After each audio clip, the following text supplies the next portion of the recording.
Norwegian daily Outrages Israel with Netanyahu Swastika, cartoon zone of Norway's leading newspapers, Dagbladet, has triggered an international scandal with its satirical cartoon featuring Israeli Prime Minister Benjamin Netanyahu shaped in the form of a swastika and bearing allusions to both segregation in the US and South African apartheid.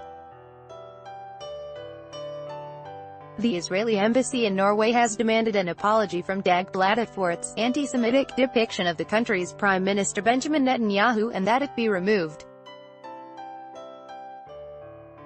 In the polarizing caricature, Netanyahu, whose body is shaped like a swastika, is punching a member of Israel's Druze minority off a bench, reading, "Whites only." This was Dagbladet's reaction toward a recent law adopted by Israel, which evoked a lot of controversy both inside the country and on the international arena, with many arguing that it made non-Jews, including the sizable, 150,000-strong, Druze community, second-class citizens. "We demand that Dagbladet remove the anti-Semitic drawing and issue a public apology to Israel and the Jewish people in Norway and around the world," Dan Poraz of the Israeli embassy said. He also ventured that while anti-Semitism was a disease of the far right in the 20th century, it has shifted toward the radical left in the 21st century, arguing that anti-Semitism dressed as free speech was still anti-Semitism. Read more. Norwegian Jews signal fiercer anti-Semitism from growing Muslim diaspora. The Simon Wiesenthal Center slammed the caricature as contemptuous Jew hatred and slander. Irvin Cohn, the head of Norway's Mosaic community, slammed the caricature as grossly anti-Semitic, calling for Dagbladet to wake up and stop being an anti-Semitic newspaper. Dagbladet itself defended the drawing as satire, claiming that it traditionally plays a much larger role in the Norwegian press.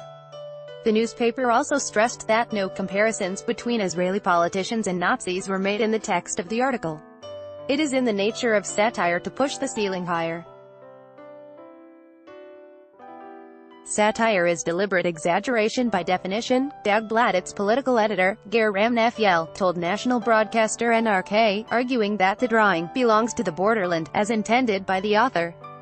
Read more. Norwegians affronted by Israeli ambassadors, descendant of Quisling, remark. Speaking of the author, Finn Graf argued that the caricature was merely anti-Netanyahu, but not anti-Semitic. Kirsti Loken Stavrum, the deputy head of Norwegian PEN, defended the Norwegian cartoon tradition as such.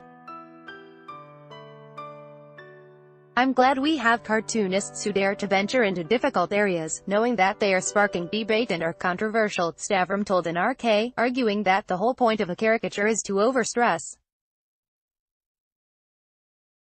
"We chose to publish it because it falls fully within the press ethics," Ramnefjell explained, stressing that Dagbladet has been a strong voice against anti-Semitism since before World War II.